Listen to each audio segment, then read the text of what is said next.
Mr. Speaker, I think it's important that we refocus the debate here at the conclusion, because I think that there have been several issues that have been discussed, but not thoroughly, and unfortunately some inaccurately.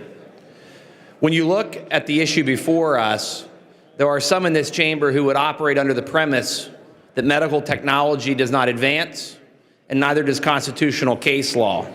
Both of those are wrong. Tonight, Roe v. Wade was quoted multiple times, and I would simply point out that Roe v. Wade contained a trimester approach that took the time limit up to 27 weeks. It was in our own state law, the Abortion Control Act, that resulted in another Supreme Court case that further modified this time frame, Planned Parenthood v. Casey, which moved it down to the current status of 24 weeks in viability.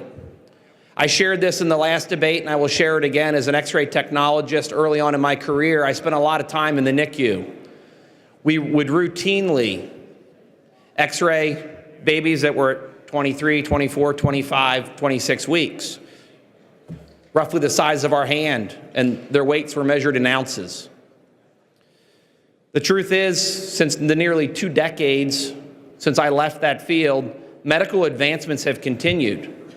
Now, as was discussed earlier tonight, viability has been driven down to the 21 and 22 week period because of medical advancements. We heard about intrauterine surgery and the miracles of medicine. While at the same time the medical technologies are repositioning the time that a baby is viable, we've also had a consistent movement in the case law. One prior speaker referred to it as the erosion of Roe v. Wade. I would offer the alternative view, which is it's the clarification. The question was asked, can we regulate abortion procedures? The answer is yes.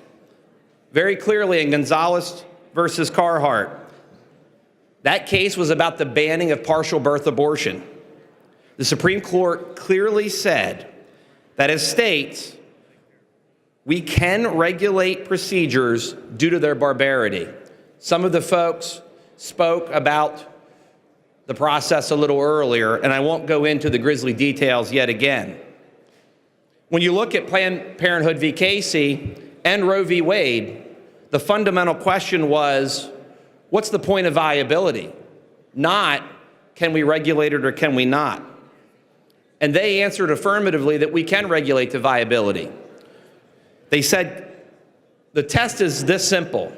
The question is whether or not the state has a compelling interest.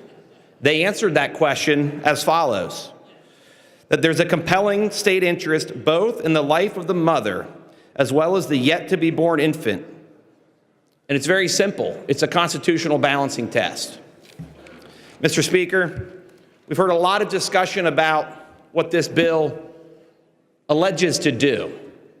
As the previous speaker, the gentleman from Tioga County, pointed out, this does not change the exceptions that are in existing law. And it doesn't change the process for those unfortunate cases where there are genetic anomalies.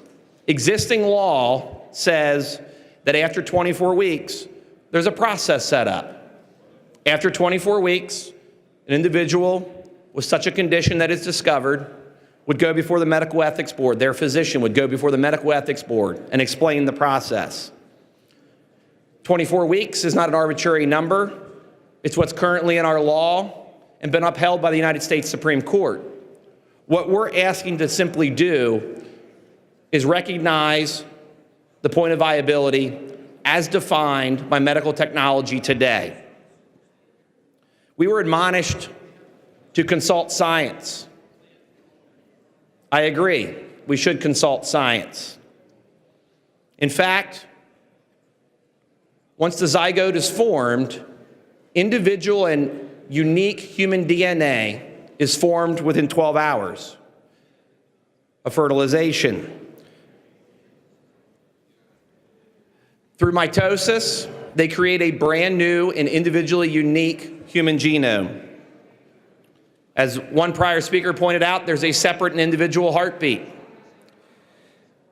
And this baby will continue to grow and develop as long as nutrition is provided and its life is not ended by another cause, whether that be an illness or violence, or in this case, as the debate tonight, abortion.